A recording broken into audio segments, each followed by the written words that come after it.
Good evening, good afternoon, good morning, wherever you are. Um, Welcome. It is Wednesday, the 25th of November 2020, a day before Thanksgiving here in the United States. So happy Thanksgiving if you'll join early, and we'll do a happy Thanksgiving at the end of the show as well. Let's get started. We are here with our panel. We have Caesar, who is a channel and a medium and a spiritual teacher and a musician too. Welcome, Caesar. Kelly, our Qigong teacher. Hello, Kelly. Louise, our author. Hi, Louise. We have Travis, who's a musician as well and a spiritual teacher. Hi, Travis.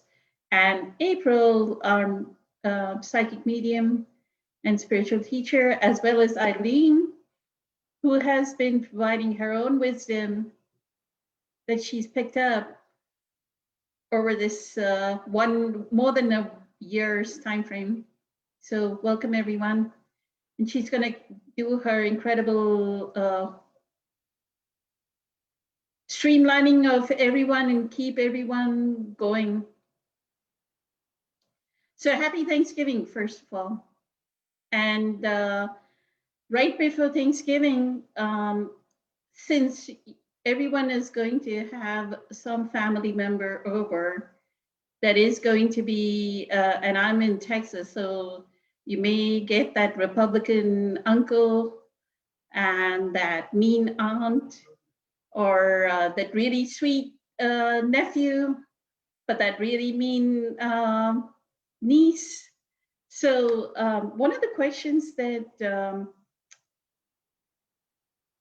not this week, but last week, somebody asked Eckhart, since he's doing the Be the Light course, which is more on divisiveness and the current state of humanity, right? So this person was asking, so we see, if everybody is familiar with what is going on in the United States, especially with the election that went on in the first week of November 2020, there is a lot of divisiveness, right? So they maybe, like in general, there is a certain group of people that are very religious minded, right? And because of their religion, they choose a certain path as far as voting and how they're going to vote, just because they're going to be conservative in their voting. So you can kind of, like being psychic, you can kind of really tell, right, what this person is going to do. And then the second part is they may be, there's a certain group that we've seen that is racist or homophobic. They may be that type. So this person was asking, how do we, when people feel that rooted in their beliefs, how can we kind of like change their behaviors, right? How can we make the shift? So I'll ask the panel to contribute. And I don't even remember what Eckhart said. He spoke for, like his answers, just like his answer to Travis was 40 minutes long. These days he gives 40-minute answers. So there's no way I'm going to remember everything that he said. But there is one certain point that he said that I might bring up. But let's get started. Since April joined first, April, did you want to talk about it?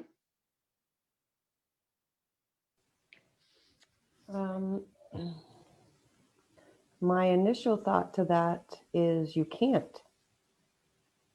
You can't change somebody else.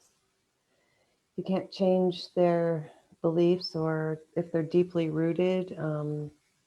And I don't know that I want to.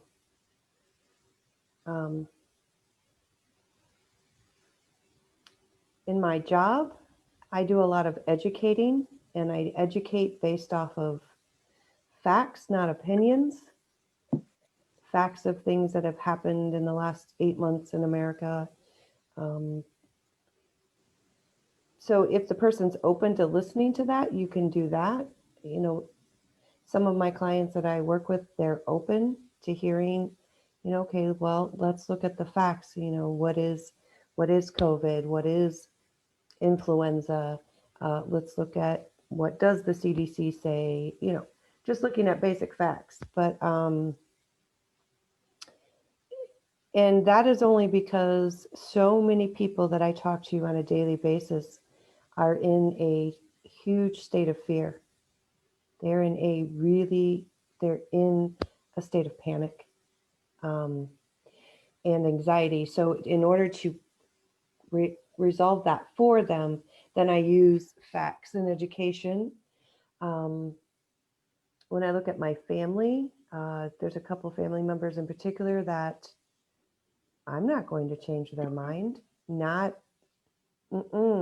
happening. And I'm okay with just letting them be, just letting them be who they are. I don't have to be mad. I don't have to hate them, not like them.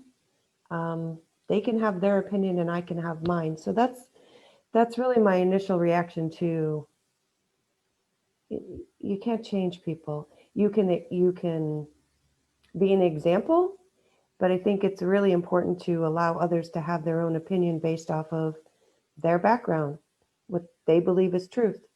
We don't all have to have the same truth, but we do all need to be nice.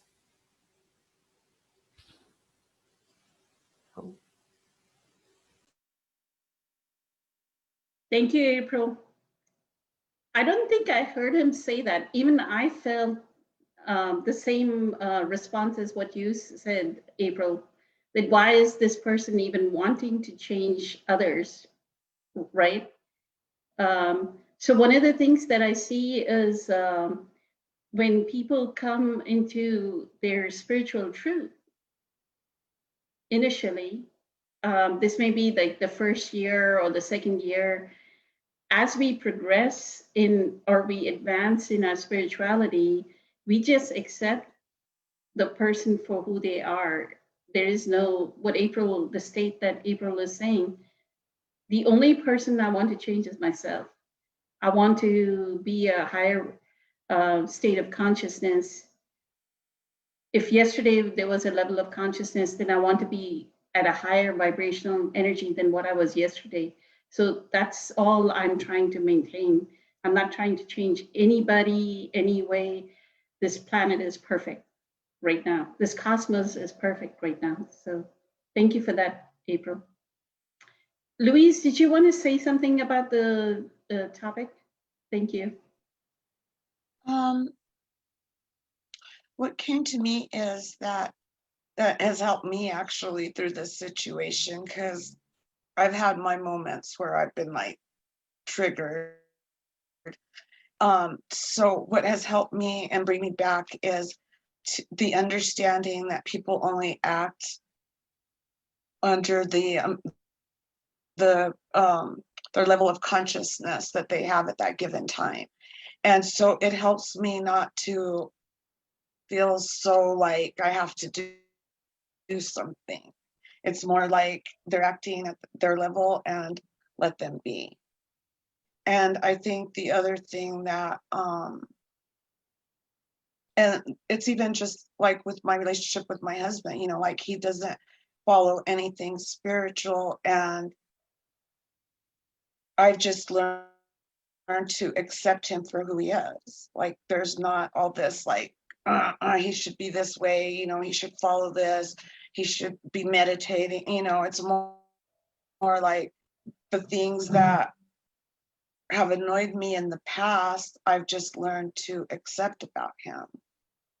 And so I think that's kind of the same thing with this whole election thing, is that, you know, people are acting in regard to all of this, you know, because of their level of consciousness. And my reaction is to just accept and trust the process, I guess.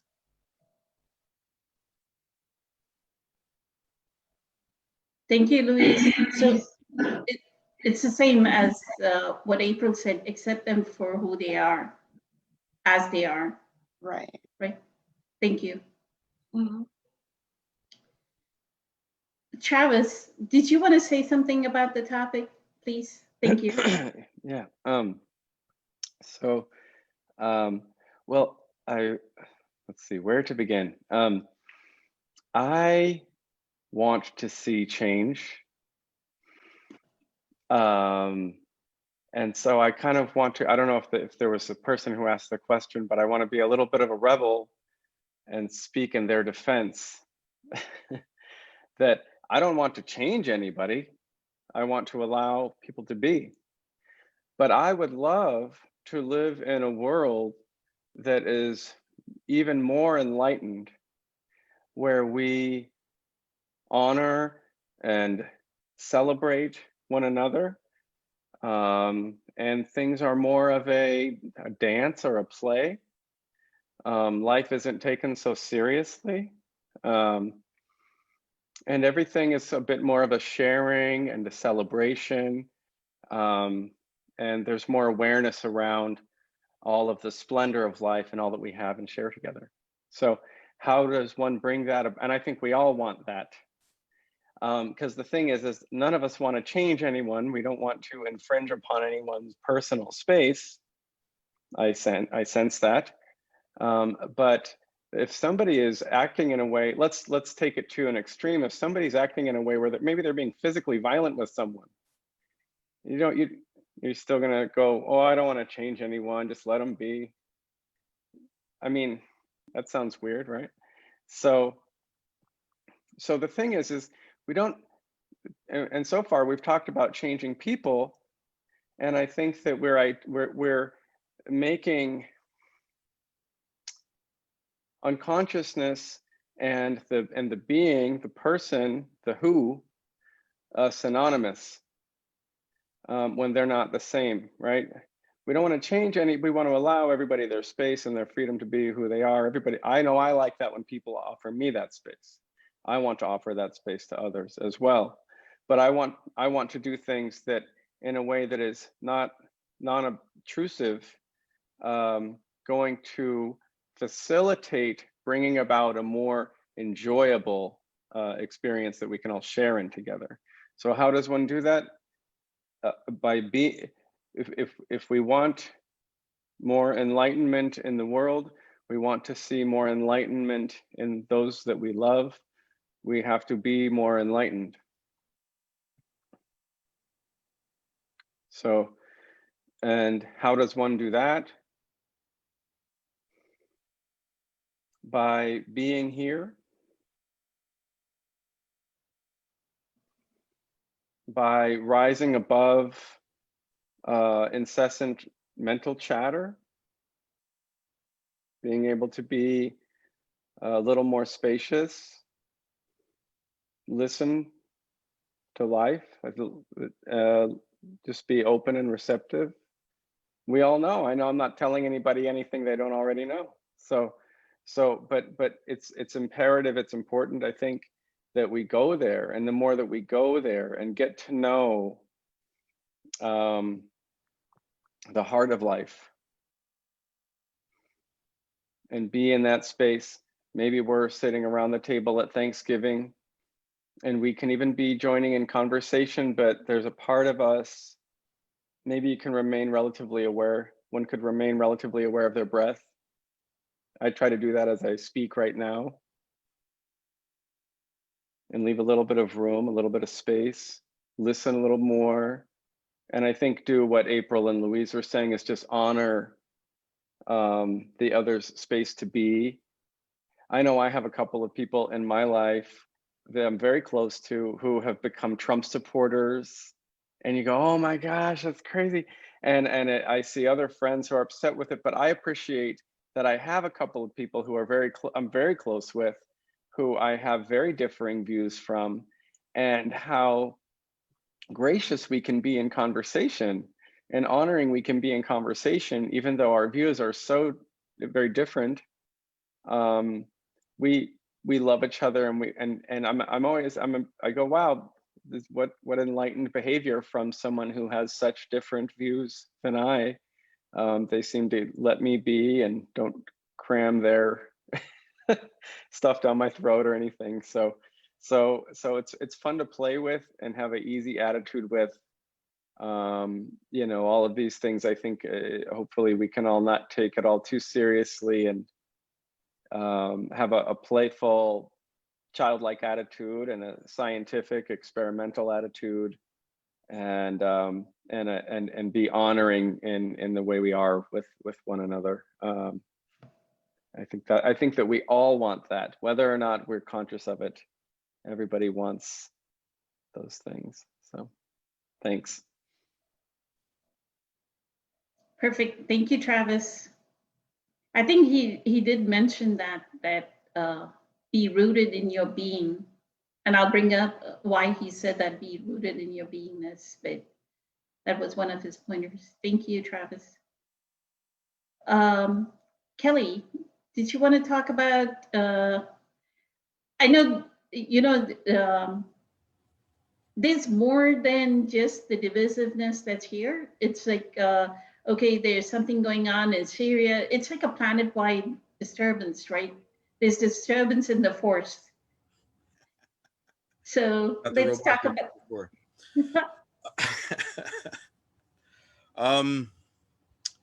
Yeah, there is a disturbance going on, but this is the Great Awakening. And this is what people have been talking about for tens of thousands and hundreds of thousands of years, depending on which history you choose to listen to, the Eurocentric or the Zulu shamanistic oral traditions that are out there, or the First Nation traditions that are out there. This is the Great Awakening. I mean, what we are here to learn is how to see our original face, that face of ourselves before we are born, that eternal aspect of creation that expresses itself through us. The divisiveness is a mirror.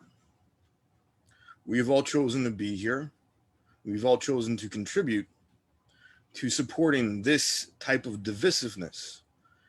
And we're all here awake and present and here to learn that this is no longer what we believe in, that this is no longer what supports the human heart, that this is no longer what supports spirit and the expression of creation and the divine on the planet. I mean, yeah, I mean, don't misunderstand that I'm downplaying how awful a lot of the things that are going on really are. I mean, we are very fortunate to be living where we are and to be able to have these conversations on these amazing technological devices. Very, very, very grateful for this opportunity to be in this life and on this planet and learning this and witnessing the Great Awakening, because this is what's really going on. And I mentioned the original face that we all have because this is a Zen thing. This is a Chan Buddhism, Zen Buddhism thing. What Eckhart Tolle refers to as the eternal and the formless, Zen refers to as the original face that existed before we were born. And this is the face of creation that reflects everything all at the same time. And this is why it seems formless, because it's so vast and huge. The cosmic ocean is something that the monkey mind, the limited ego mind cannot understand. And when we are as a whole choosing to awaken and break the darkness that has held us captive, then yeah, a lot of stuff's gonna hit the fan. I mean, that's just the way things are. In terms of changing people, wonderful things have been said. April, I completely agree with you. Travis, absolutely. You know, I would love to live in a more enlightened world. Absolutely. Some of us are here to just hold space for others. Some of us are here to educate others. Some of us are here to fight.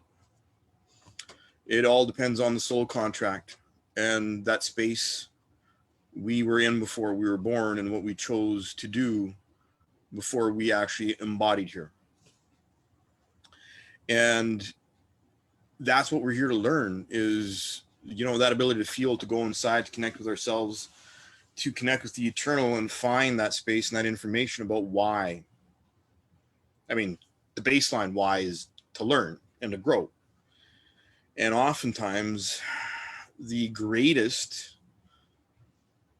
moments of growth happen when we have to walk through darkness and when we have to walk through chaos. And those are the moments where we either choose to express our strengths or we choose to succumb to the weight of the choice. And really what we're doing is we are finding out how strong we are. And that is the whole point of everything that's going on. That we are having all this chaos reflected at us. And I mean, honestly, what do we want? We want to live in peace. We want to be able to love each other. We want to be able to love ourselves. We want to be able to have that space. And yeah, I mean, we are not here to be responsible for other people's journey. We are here to be responsible for our own. And by being responsible for our own journey and being able to connect with our heart, go inside and be present with ourselves, that is how we affect the world. And we can bring that presence into any endeavor, any interaction that we have with anyone around us. And this is what is meant by, if you want to change the world, first change yourself.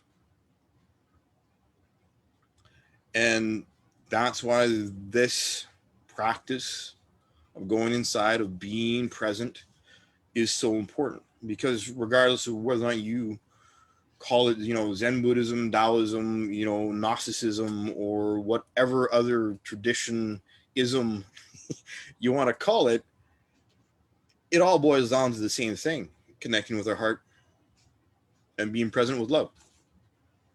And when you can do that, people do change. I watched my family change. I watched friends change just by holding that space, by not being in judgment, by not being in fear, by being quiet and calm. And it's a beautiful thing. It's not easy. I'm not saying it happens like 100% of the time, because going in and out of that space is also part of the process. And learning how to deepen that connection with that space and be more and more conscious is part of the process. And yeah, I believe in educating people, which is, and sharing, which is why I'm here and sharing with you guys. So, I'd like to thank the Academy for, no, wait, hold on. Wrong stage. Okay. No, honestly, it is wonderful to be here. And I know that this is what I'm supposed to be doing, sharing and being present with people. And it's a real privilege and an honor to be able to do this with all of you. Thank you, Kelly. Appreciate it. Eileen, did you want to contribute to this conversation?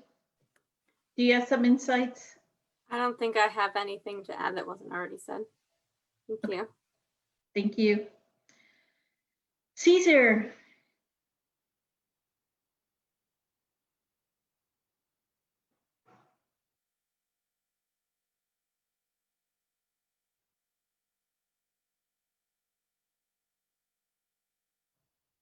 Okay. There we go. Yeah. Everybody touched on it pretty well. Space seems to be the reoccurring theme here. And, I could say I'm responsible for my own space when encountered with a discussion on current events. I tried to listen to understand. There was a time when I would engage in such conversations and I would be opinionated. And it took me a while, a few years, many years of practice actually, to not so much not have an opinion, but let's just say basically to approach it with compassion and a desire to respond in a compassionate way and really listen to the people voicing their views and their opinions, as I would 9 out of 10 times witness them getting very emotional and attached to, their political party.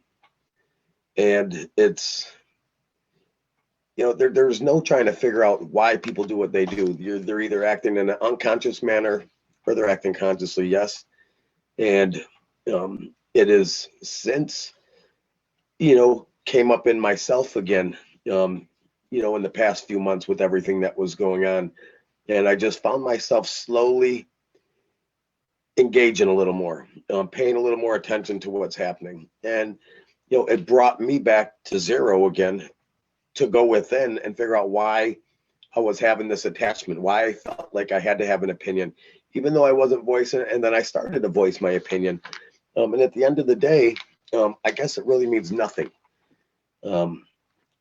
So I would say, the attachment, for others is obviously, what Eckhart speaks on often is the ego, and then people engage in these conversations on Facebook and other social media platforms, and, their need to be right is just immense. And I watch people defriend people, and, it gets ugly, and it saddens me to a point that it has to be that way. And then, so when I do respond to anything like that anymore, I just try to offer guidance in the way of, we can all just discuss this and try to have an understanding that don't have to be anything outside of compassionate learning for everybody.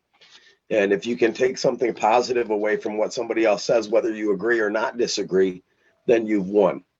And that's what I think is about. And like everybody said, this is the Great Awakening, and I fully believe that too. Dark times for many. I don't view it as that because I just don't try to. It's not that I pretend like it's not happening.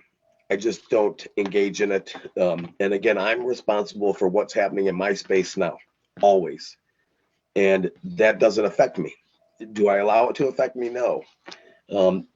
What one president does or doesn't do, how this election plays out, regardless of who I would have had a preference for, means zero to me in this day. Again, there was a time, but I'm thankful and I'm grateful every day that these things no longer agitate me or concern me. I just do what I'm going to do every day, regardless of what is happening in the political world or on any level outside of my here and now space. And that's the message I try to convey when this is going on, because if we can't help people, what good is it for? If you can and you're able and you have the knowledge that all of you guys have as well, to reach out and maybe touch somebody and enlighten them just a little bit, share a little bit of your knowledge just to push them into a little better space. Because, let's face it, this is causing a lot of depression. We talked about it last week about the, what's happening as a result of the pandemic with the lockdown, and there's depression, there's people losing their jobs, there's suicide, there's a lot of ugly stuff going on in the world. So if you can be a light in somebody's darkness, please do. And that's what we're here for. And there's immense knowledge and wisdom within this panel. And I'm grateful to be a part of it. As I walk away from this, at 9:30, 10 o'clock every Wednesday night, almost in tears because I'm so grateful I had an opportunity to learn with you guys and then share back some knowledge too. So, and I'll leave everybody with that. And then, I'm grateful. Everybody, just hit the nail on the head here. So thank you. That's beautiful, Caesar. I think he does bring up this, he starts that talk with the cease to cherish, the Zen saying that is popular, right? I don't know if it's in the New Earth or the Power of Now. Cease to cherish opinions, right? There was a Zen saying he quoted in, I think it's in New Earth, cease to cherish opinions. And I always use it even on our Facebook group when I see somebody posting back and forth, right? Then I'll write, just remember what Eckhart says, cease to cherish, because then I can see the mind activity that the person is so attached to their opinion that they're just defending it, right? And as Byron Katie says, defense is always an act of war. We are warring with the other, right? Beautiful saying. I know Padma joined. Does she want to say something? Yeah, hi everyone. I am a newbie, and I can only share my personal experience and how being introduced to being conscious, just, I don't know if I'm awakened yet, but how I dealt with these difficult times that I faced, because I do have a dear friend who's actually my trainer, who got me to almost a pain-free state over the years. So I do value him a lot for what he has done to me personally, but at the same time, he and I don't see eye to eye on a lot of issues. And I've realized that basically comes from his own life experiences to how he has lived his life as well, in terms of, whether he, even though we live in liberal California, quote unquote, it's about how much we decide to see what's going on around us. That made us a little more, visible to the others, as well as be better neighbors, or, if we kept to ourselves, we weren't really participating in the society. Having said that, these past few months had been difficult on me, especially because you said it, I was cherishing my opinions, I guess. And being not as awakened or being conscious, I also tend to be a little more vocal, standing ground, which has changed as the election came closer. And even though I was differing in my views from a lot of the others, and especially my dear friend, we realized that we were listening to each other better just because we were not getting the tempers get away with the best of us. And so when we were trying to be calm, even one of us being calm in the situation helped the other be calm as well. And so when we were listening to the other person more compassionately, like Caesar put it, we were suddenly understanding where the other person was coming from. And suddenly, I don't think our voting choices deferred, but at the end of the day, we all realized that we needed to live and let live. We needed to respect the others as well, because no one would be without an opinion if they thought that they weren't right to begin with. So as much as I was passionate about my own beliefs, I realized that the others were in the same boat as well.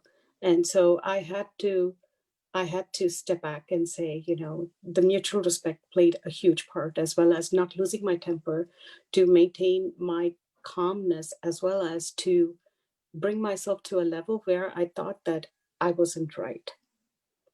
Neither were there, but we each had our own beliefs that we needed to mutually respect. And so that helped me get through this thing a lot better than where I was with the previous election. So that's just my 2 cents. Thank you for sharing, Padma. Perfect. So Eckhart's answer, or one portion of his answer, was that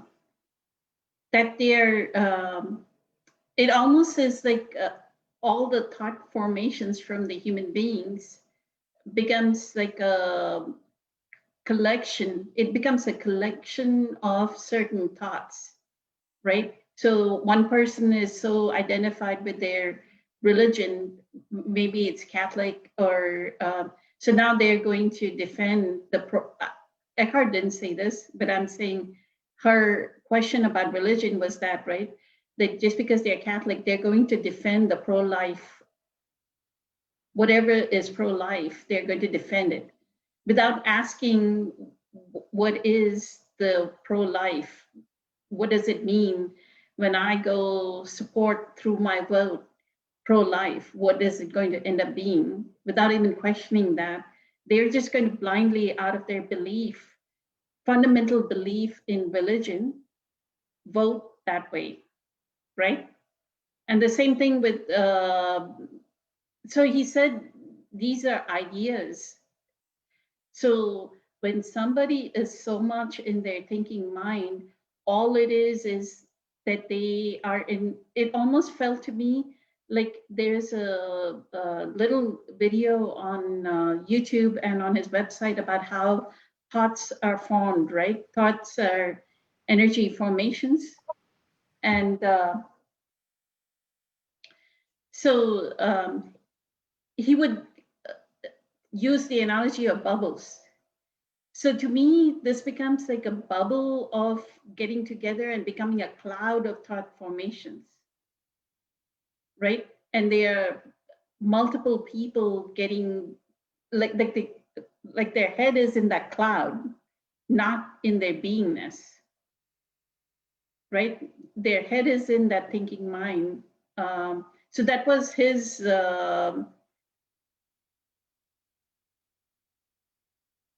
interpretation of why do people just follow one certain stream of thought. So is there a dislodging of that fundamental belief?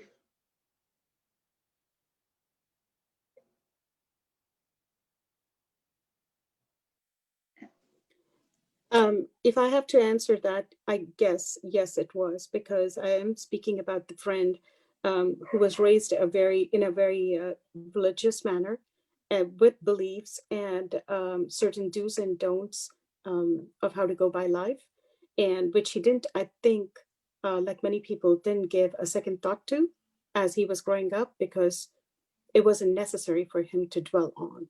He was never put in the position of whether to abort a child because the child in utero was diagnosed with a life, not just a life-threatening, but also a life-altering situation, whether it was on the parent to make that decision, whether he or she should be making the decision for the child. And so when people are not facing situations by themselves, I don't think they give it any belief of theirs a second thought or think about it a lot more, unless the topic is thrown now in a situation where it is a casual conversation. So it's now they're fighting for their belief, like you said. And so, but when I do have a child who went through heart surgeries and still needs more.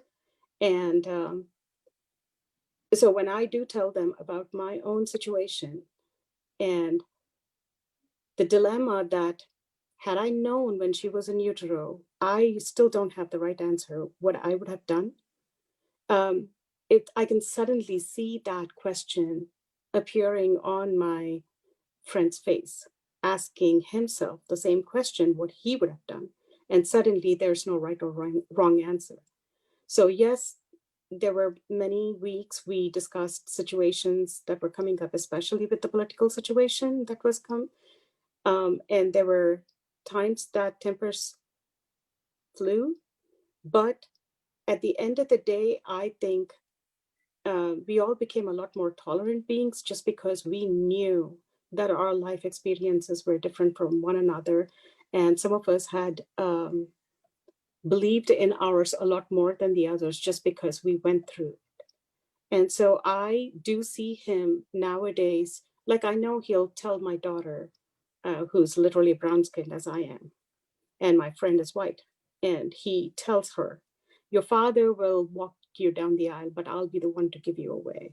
So I know in his mind, he doesn't see the skin color at that time. He sees my daughter as his daughter, but yet he cannot see another Indian person without stereotypically saying something to the effect of, well, all Indians are nighty, aren't they? I can't change that, but I can change his view one at a time, I guess. Thank you, Padma.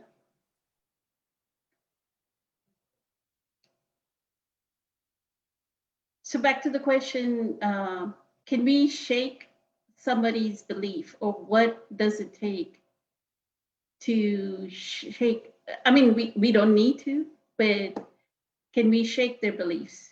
Kelly, you want to get started? Short answer, yes. Okay. Longer answer, Mm-hmm. it all depends on the situation. My personal example that I'll use is changing my grandparents' minds.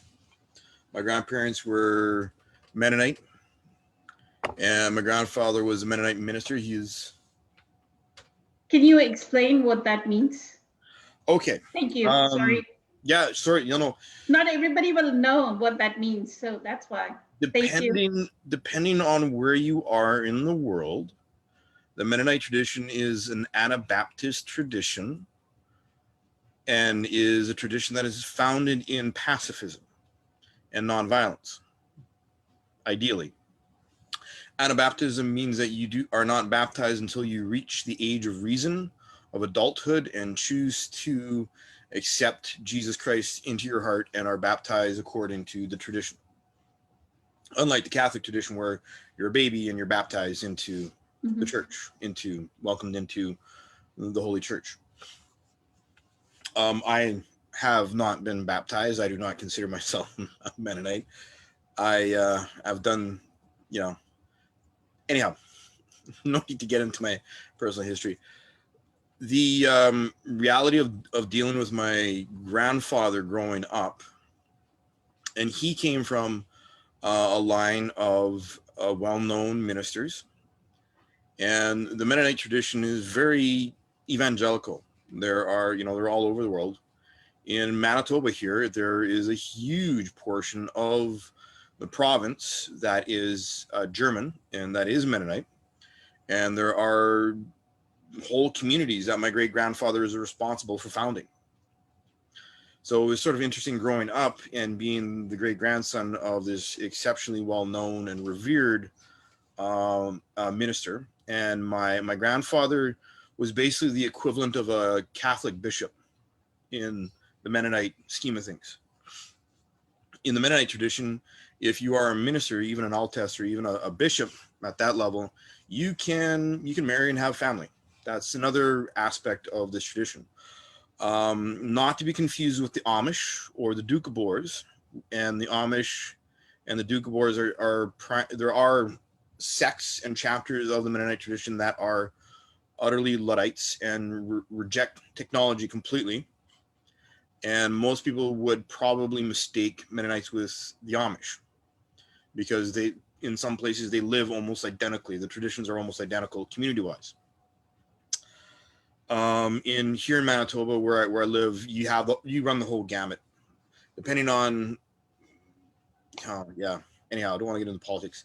So my grandfather is a minister, a bishop in his church, and I was in university, and I had, I'm just curious, want to understand what's out there, and I'm reading books. I'm reading books on Taoism. I'm reading books on Buddhism, and I happened to leave a book on Zen Buddhism out on the coffee table. I was cleaning out my university knapsack, and I left it out on the coffee table downstairs in the rec room.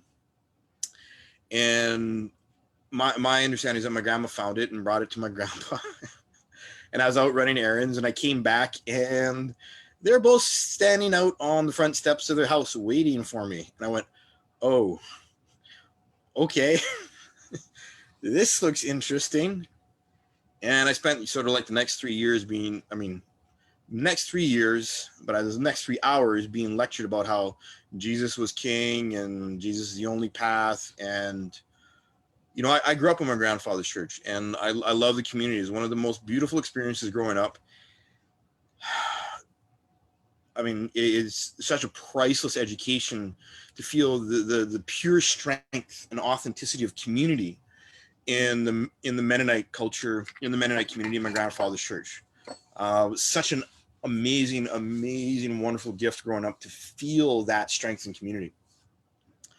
And I was just curious. So I, grit my teeth, and I agreed with my grandfather because there's sort of like nothing really to do at that point because he was all riled up and kind of chomping at the bit to give me what for. And my grandma and grandpa sort of, stayed sort of really rigidly, aggressive in my direction for about 3 years. And, I was just very polite, and I was just, it got to a point where I'd had enough. And it was Sunday morning, and my grandfather was about to go out to church, and I was just waking up from having been out partying the night before. Not very Mennonite of me. And I just finally looked at them both and said, do you feel that I love either of you any less? Dead silence. Stopped them dead in their tracks. And my grandfather said, well, no, but we're concerned about, you know, the books that you're reading. And he had given me, you know, a couple months earlier, this huge book on cults to make sure that I understood where he was coming from. And which, you know, was basically a book that said anything that was not, you know, Jesus oriented was a cult, no matter, you know, how old the religion was, et cetera, et cetera. And I said, I understand, but do you feel I love you any less? Do you feel that I have stopped hugging you? Do you feel that I've stopped communicating? Do you feel that I've stopped loving you in any way? And they were speechless because the answer was no. They both said, no, we can still, you still hug us, you still talk, you still come over. It's like, yeah, I'm just curious. I want to understand. I want to have perspective. And it was a simple fact that they could not argue that they felt less loved just because I was reading a book. They could not argue that they felt less loved just because I was curious and might want to learn about other religions. They knew that what I was saying was true. They knew, I mean, I love my grandparents. I mean, amazing human beings, absolutely wonderful and supportive. Even if I, you know, we had slightly divergent concepts of reality, and I was more curious than they were. That, you know, that's sort of an ideal situation of having that kind of a conversation, being able to have that kind of a conversation. It is not always that easy or simple. I have had conversations with people like one of my best friends that I've known for 25 years. Oh my goodness, we have knocked down, drag out arguments.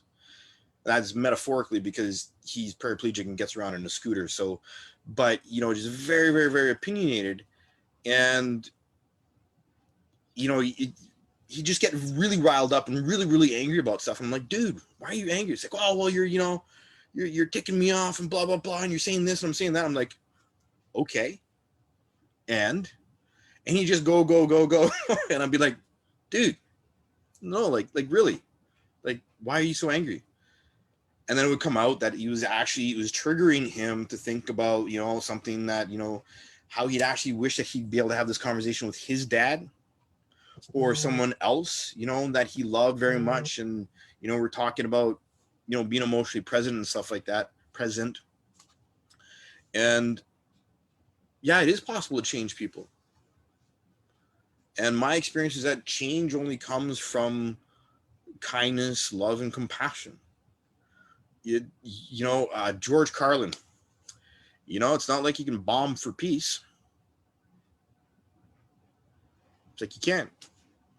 You cannot support conflict. You cannot support conflict and expect peace. And you know, yeah, it's just like there are people that I love. There are people that I wish I could have conversations with and change their minds.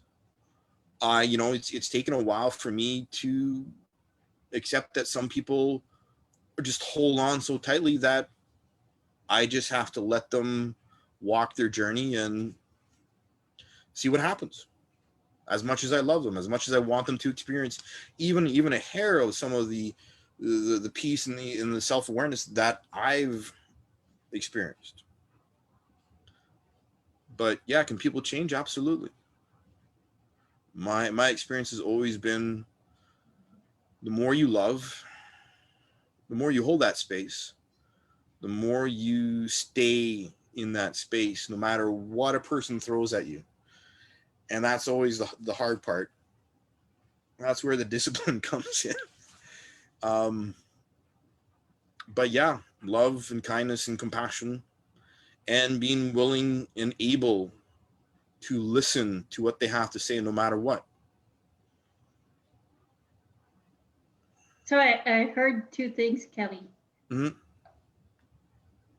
And I think this is one of the answers. It's like, yeah, we are seeing a generation, or there may be a couple of generations that are so identified with their, what you're showing in your example is you were the second generation, right? Your grandfather, your Yep. father, you.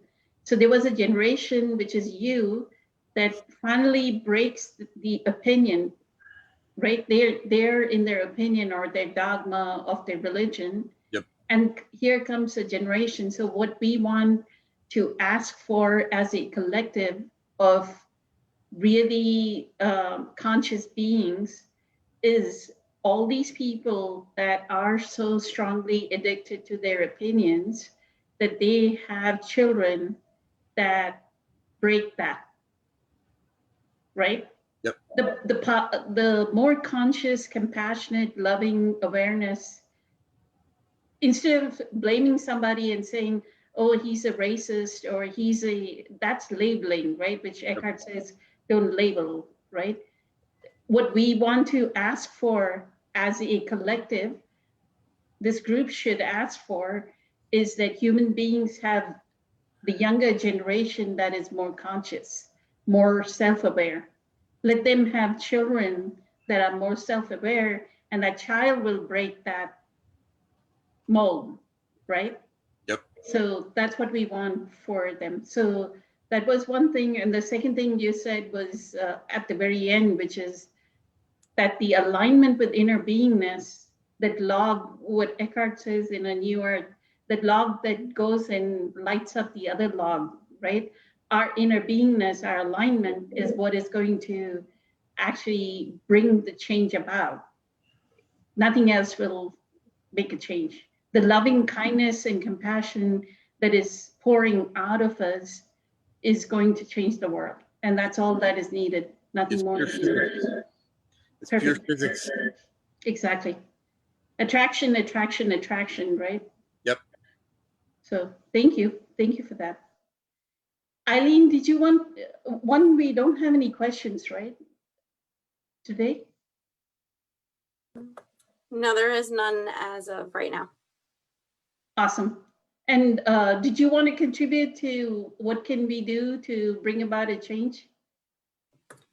It's the same thing that I say frequently, and that's just, focus on our own being, and it's like role modeling. That's it. You didn't say your G word. Oh, I've been saying that all day. Gratitude. Yep. Grateful for everything and anything that is. Absolutely. Thank you. Thank you for that. Caesar, did you want to say something? Sure. In regards to Padma's question about, are you able to shape or help shape someone's opinion? Yes.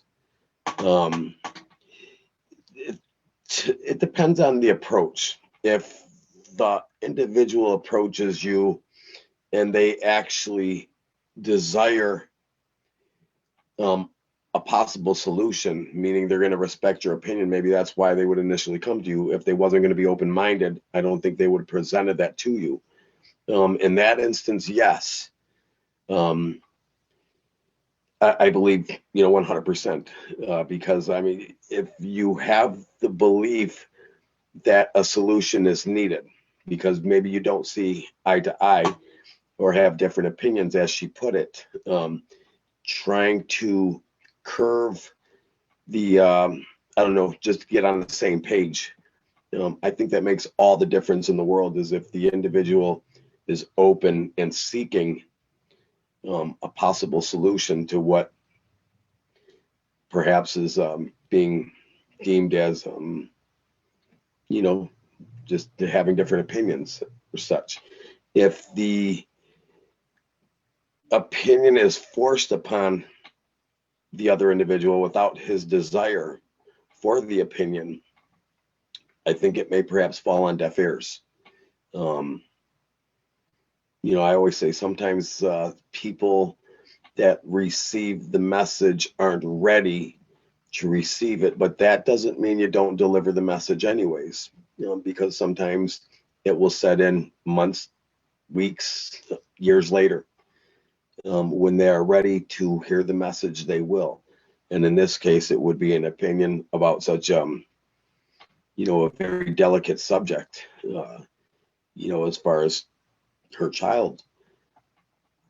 So yeah, opinions can be shaped, but it has to be, you have to want that, you know, the person has to seek the desire to want, you know, to value your input, to value your opinion, to try to find the common ground there. It's like a doctor, you know, operating on an individual who believes the procedure is going to heal them versus the patient that don't believe that the transplant or whatever, you know, the surgery is going to be successful. Well, the doctor is going to always, you know, want to work on the person that has the belief that the procedure is going to work. And sometimes it could be, you know, going back to the placebo effect, that could be successful, but you have to believe in it first in order to be, you know, have a successful outcome as what you intend. So yes, the opinion can be persuaded or molded, shaped, indeed.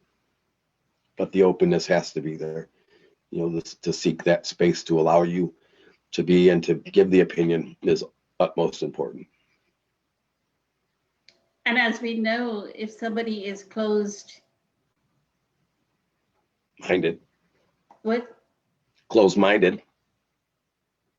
if Yeah. they're closed-minded, we all invite pain and suffering because when we were closed-minded, we invited pain and suffering. Yes, Right. indeed. Yes, So indeed. the ultimate spiritual teacher that all these human beings are inviting is pain and suffering. And it may not happen in this lifetime. They may have to take another lifetime, but that's okay. That is the evolution of the planet.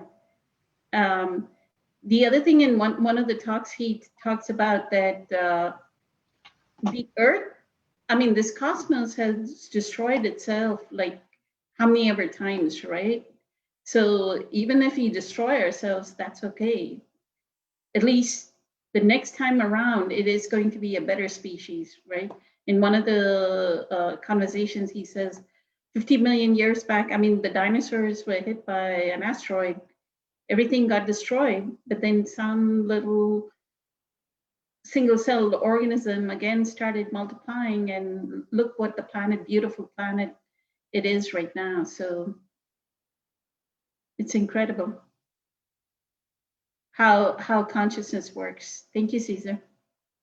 Louise, did you want to talk about this topic, Louise? Thank you. I was actually gonna say, I was gonna say something similar to Caesar, because I do believe that there is that element of having to be open to receive, but also like he said, that you still want to give the message out, and you still want to share your life, maybe by example. So like a lot of times, you know, I work with a lot of grandparents raising their grandchildren, and they'll ask me like for my opinion, or they'll want, you know, and I can see that they only want to hear part of it. You can kind of tell when somebody's like, they're still wanting to hold on to their pain or their pain body. But I can also see in those people that over time, I've seen that what I said maybe 6 months ago, or what I shared about my own life, finally kind of like hit them in some way. So it's pretty much like what Caesar was saying.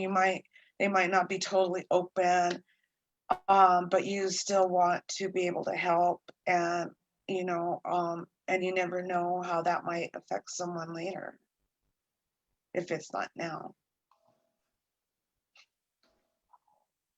That they may remember, like Eckhart Tolle somebody was given the power of now, they put it on the shelf. Then they went through their pain and suffering. 10 years later, they picked up the book and read it.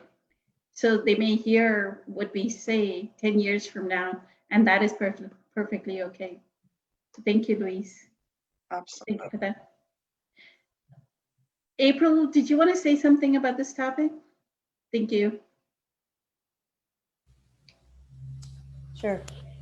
One of the things I think the openness or the willingness to hear the message is the most important. And I think that you, I think if they're asking you a particular question or it's in a certain arena, they're looking for the answer. They want the answer.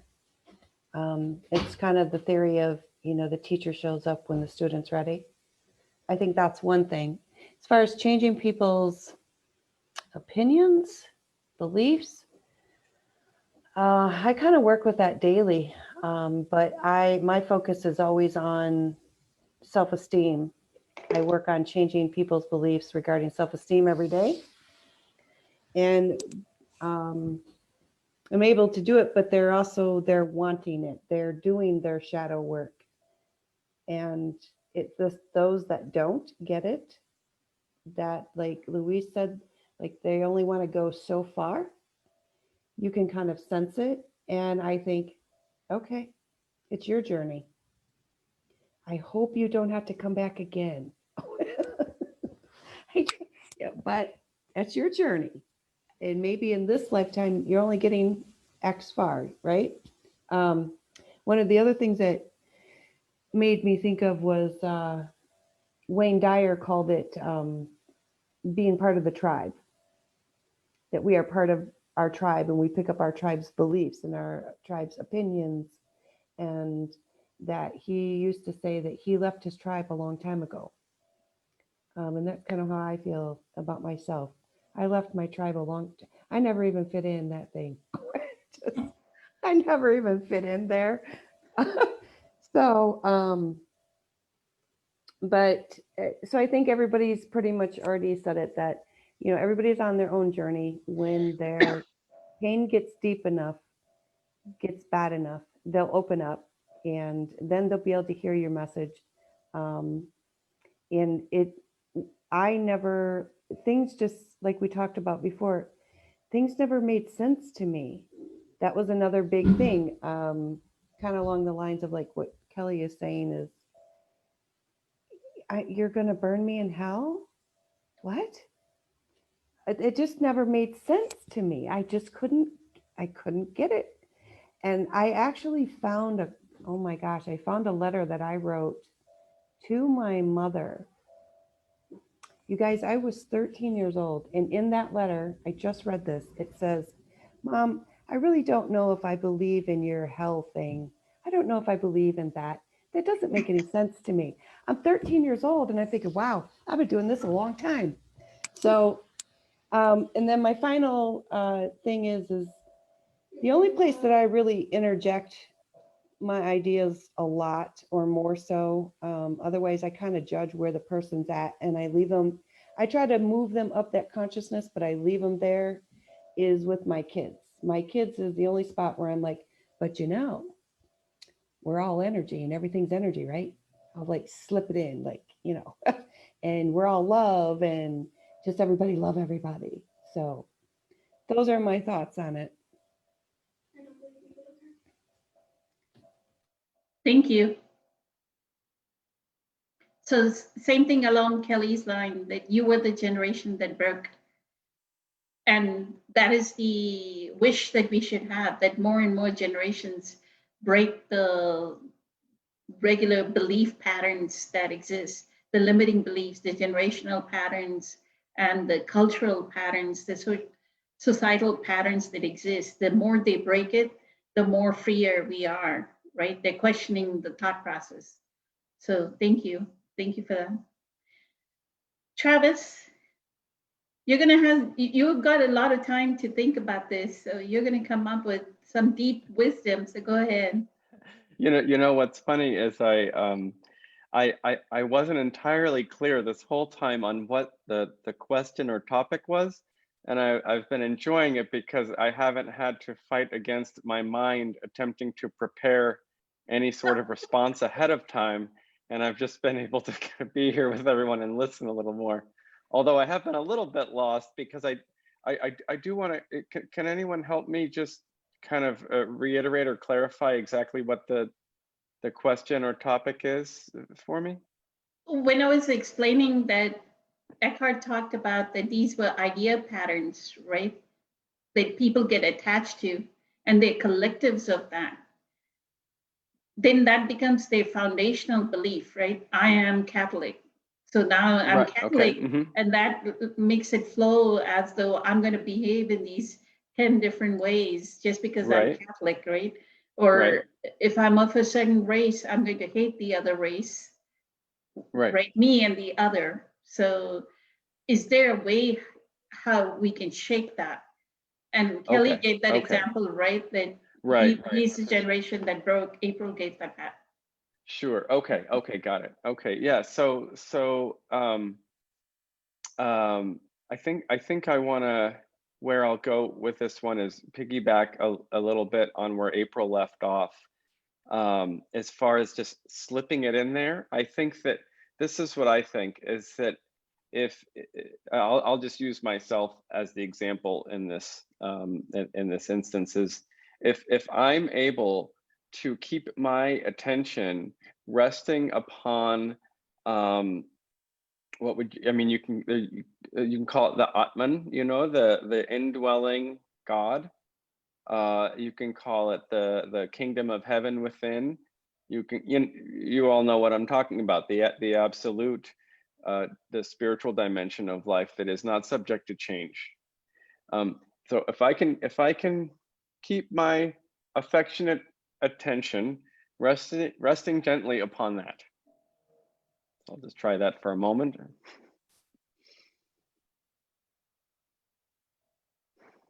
So if I can do that, then perhaps I might be granted some grace, an increased chance or opportunity to find new, fun, creative, spontaneous ways to share in ways that are non-offensive, they're not obtrusive, they're just offering things for people to consider.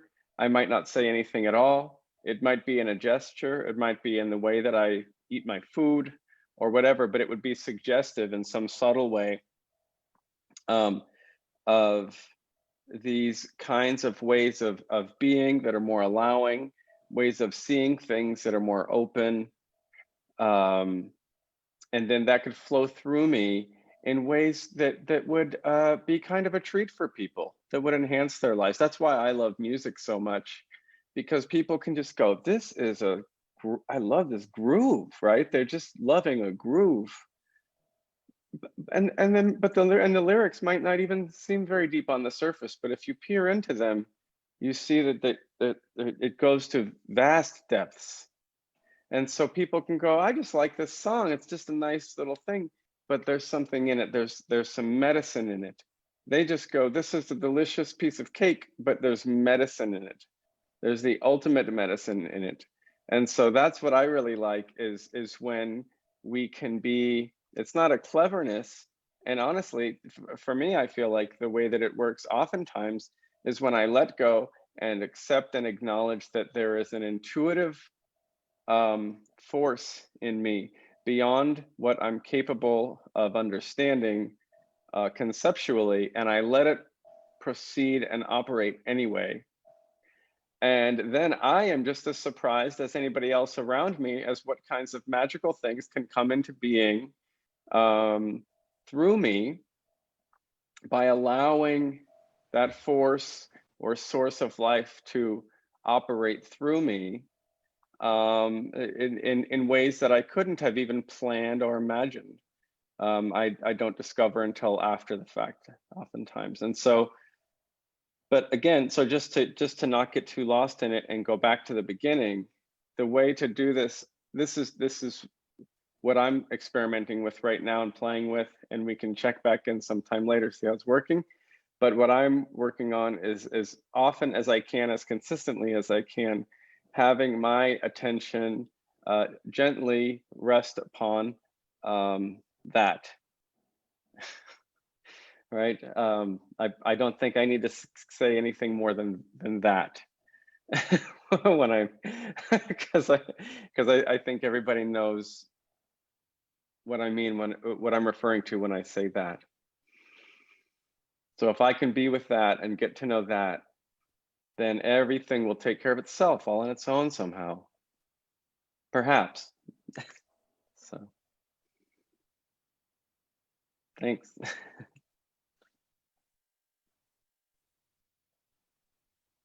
There is no perhaps, Travis. It is. That's my It that's is. my playful attempt at being non-obtrusive. So, but you're right. You are right. It is.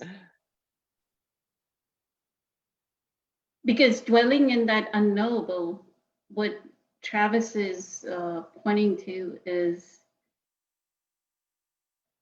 dwelling into our 0 point.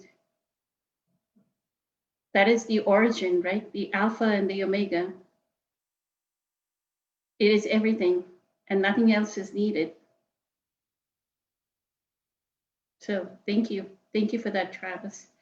I did, since Caesar is also a big fan of Abraham Hicks, when you were speaking about music, I just recalled something that Abraham Hicks talks about, that we are great harmonizers, right? So what these human beings are doing is, if one is talking about religion and I'm going to be identified with religion, another one is harmonizing to that frequency. It's just like if our aunt says, oh, you're going to be a loser, you're going to be a loser, we go harmonize to that frequency, and then we are thinking we are a loser, right? Or if somebody, like my mom used to tell my niece, you're going to be fat, you're going to be fat, and she harmonizes to that frequency and gains weight, right? So that compassion, that all that is happening is all these human beings are harmonizing to that frequency, right? That thought frequency that is existing. And the greatest thing that everybody out there is doing, that is on the Facebook group, listening to us online here on the panel, is we are breaking out. We are saying we are not going to harmonize to these low frequencies of vibration. We'll raise our vibrational frequency to the be the alpha and the omega, make that conscious connection to source and be one with source at all times, right? So thank you for that. I know Samar asked a question, but I do want to, music is a great unifier. Thank you, Caesar. So I wanted to offer, what time is it? Sorry about that. Okay. Since Padma brought up the whole thing about a child and abortion, or pro-life, and I just wanted to bring up what Eckhart said. There was one person that very, with a lot of passion, said, right? I think she's vegan.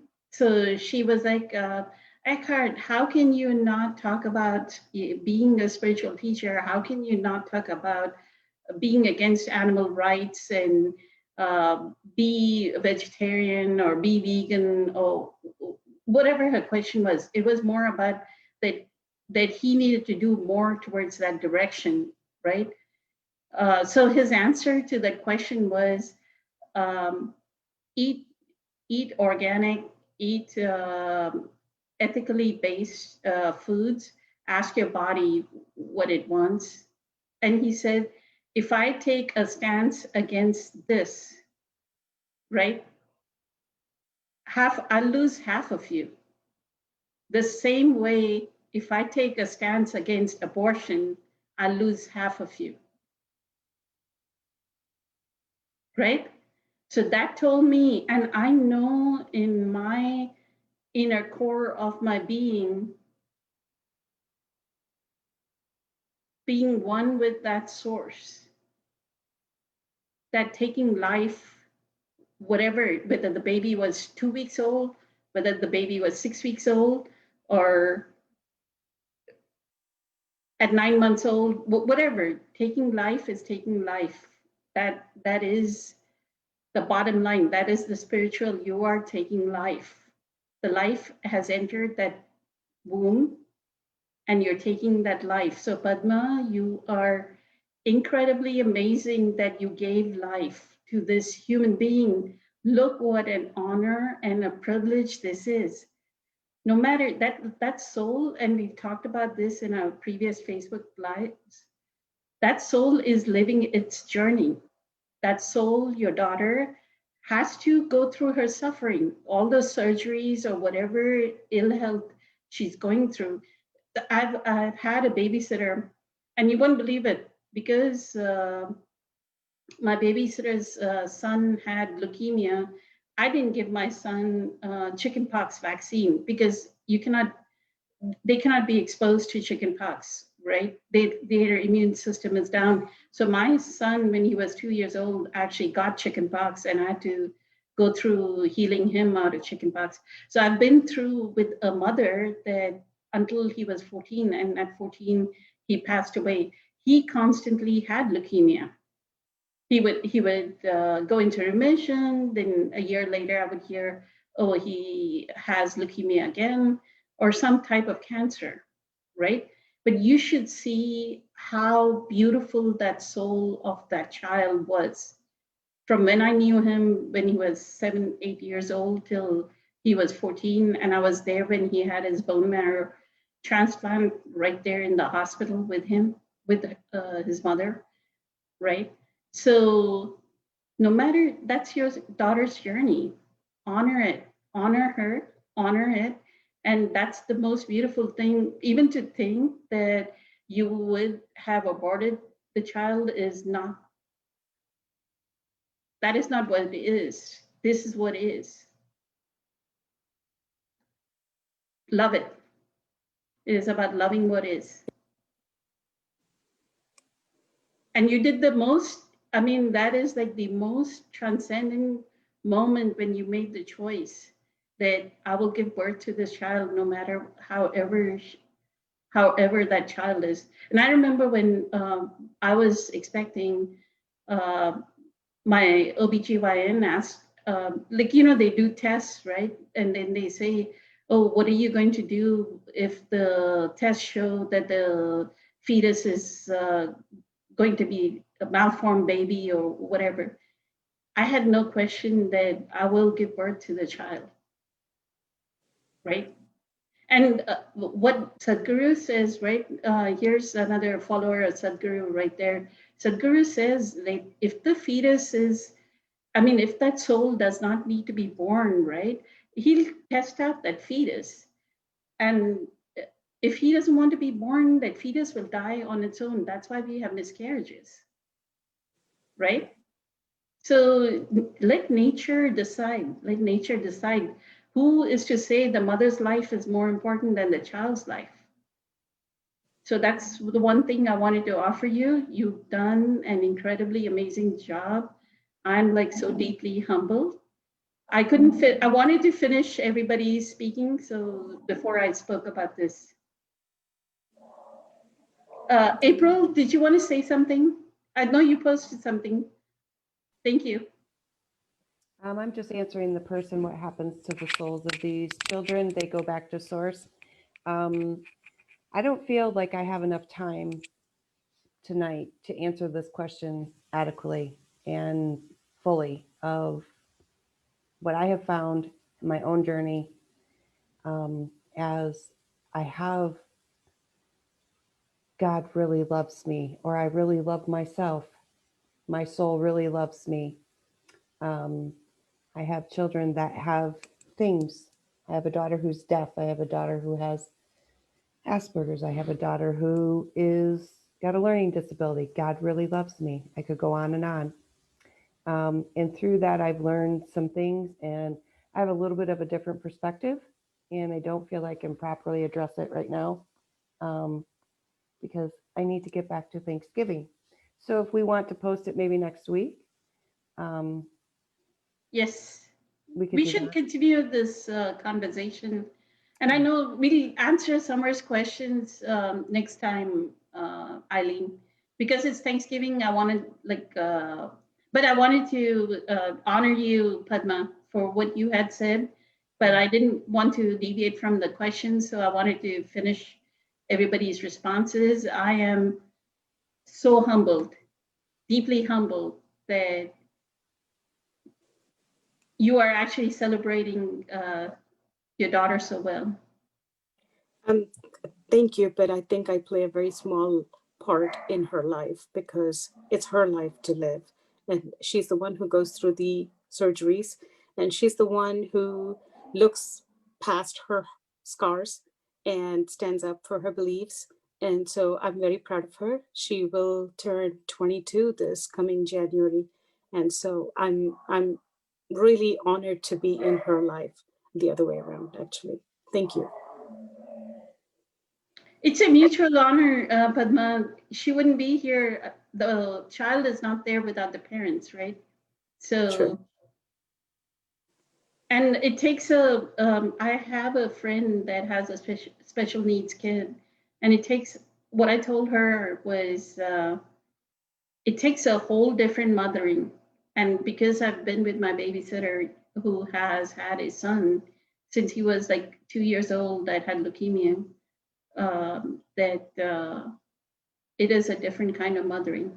It requires a whole, and you're doing the perfect thing by taking down the spiritual path, learning Eckhart's teachings. This will keep you in the now and actually have a more deeper connection with your daughter and with everyone around you. It's just not your daughter, right? So that's what is needed. I think this is a good point to stop, right? Everybody might get emotional. The same way as I say, Luis has taken up. So Padma, if you don't know, Luis, you want to quickly say your story so Padma knows? Thank you.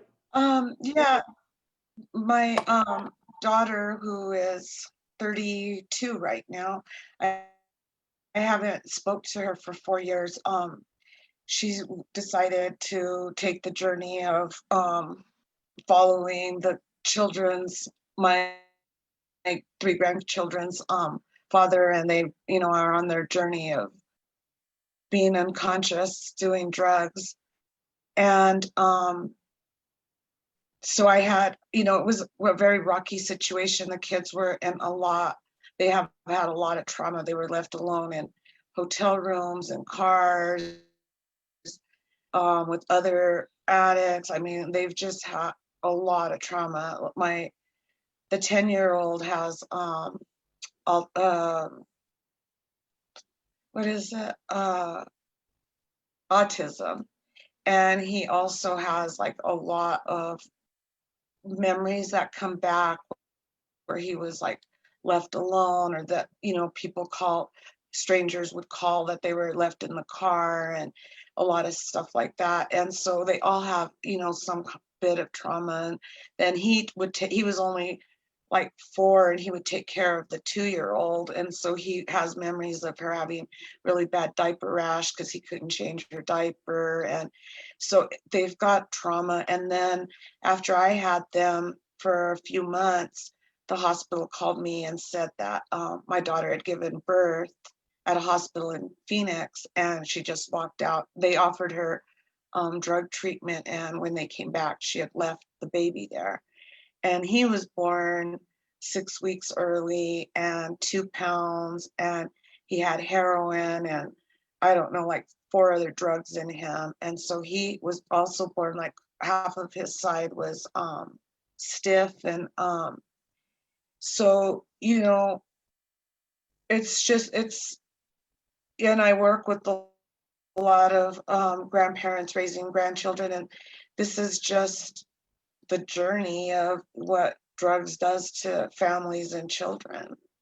And but I just see like these children like just really blossoming and growing. Like, you know, sometimes you guys have seen Jack, and you know, people will tell me, what, he was born 6 weeks early and 2 pounds, because it's just, I just feel like it's been a miracle. Me doing this work has really come out into their lives. And that's the biggest thing about all of this for me, is because I can see them blossoming, growing, and growing out of these, you know, labels. Like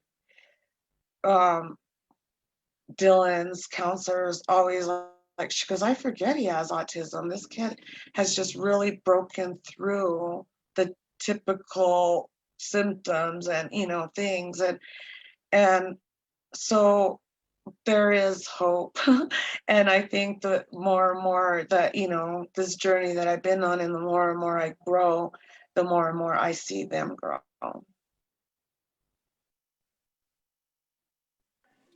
Thank you. Louise, thanks. Thank you for sharing that. Of course. Yeah, I'm humbled. Thank you.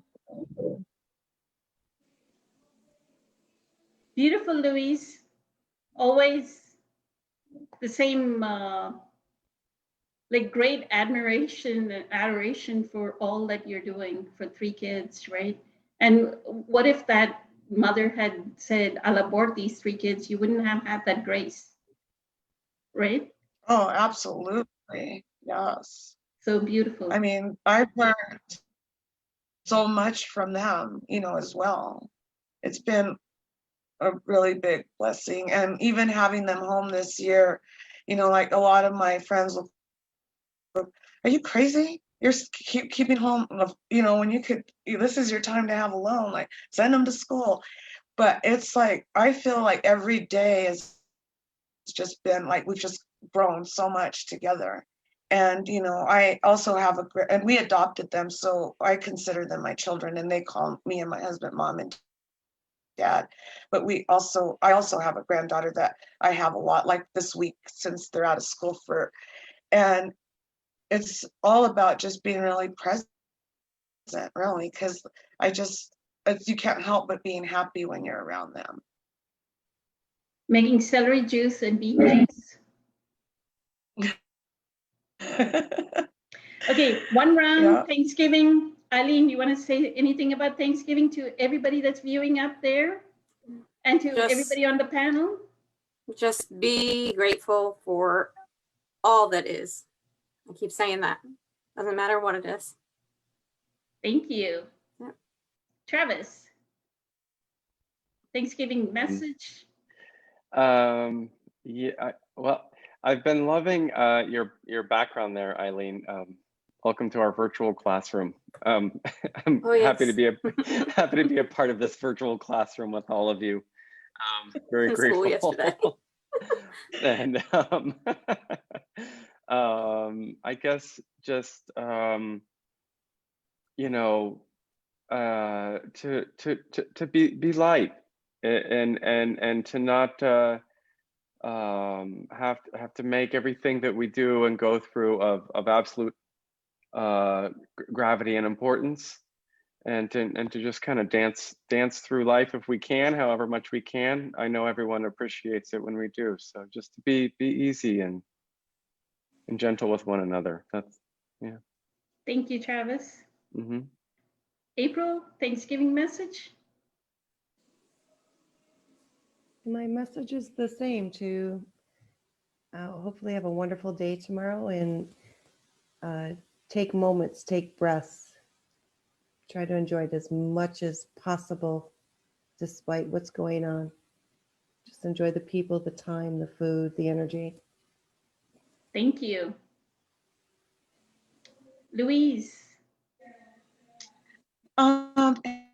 Happy Thanksgiving, everyone, and stay present. Thank you. Kelly.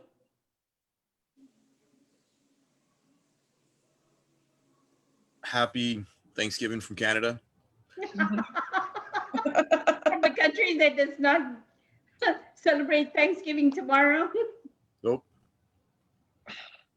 Just wish all of you who are celebrating Thanksgiving in the States a wonderful time. And even though we may not be able to be with family, to be grateful for the family that we have, the connections that we have, and the love in our lives that we have, and to cherish every moment. Thank you. Caesar. Okay, first I want to extend my gratitude to everybody in this group, the panel, the viewers, everybody in your groups. Poonam, special thank you to you for allowing me to be a part of this, and for the many great lessons that you have provided me over the years. My message would be to segment in 10 tomorrow for those of you who are going to the in-laws or not. Plan on having a great day. Put your attention to things that make you feel good. If you know something is going to make you feel uneasy, shift the attention immediately. Do not let it gain any momentum. So just be grateful. You know, it starts tonight when you go to bed, right before you fall asleep. Try to get that feeling of gratitude going so you can marinate while you sleep. You can wake up before you let thought rush in. Get that feeling of gratitude back, think in abundance, and milk it all day, every day. And try to make gratitude your practice. You know, let tomorrow be the first day of your practice each and every day, because that's why we're here. I think if we can check out of this lifetime immersed in gratitude, we have done well. Thank you. Thank you, Caesar. You. Padma, did you want to wish everyone anything for Thanksgiving? Just that I wanted to share with you guys that up until a couple of months ago, my prayers were always about asking God or the divine what I wanted. And about a couple of months ago, it shifted to being grateful for what I had. And every day, my prayers are just about thanking the divine for what I have. And so I just wanted to let you all know that all of you are going to be included from now on for the people that I am grateful for. And Kelly, I just wanted you to know that I'll be eating some extra food in your name tomorrow. Thank you.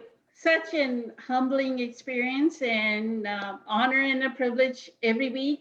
We'll meet again next week, and happy Thanksgiving to all. Much love and in gratitude, infinite gratitude.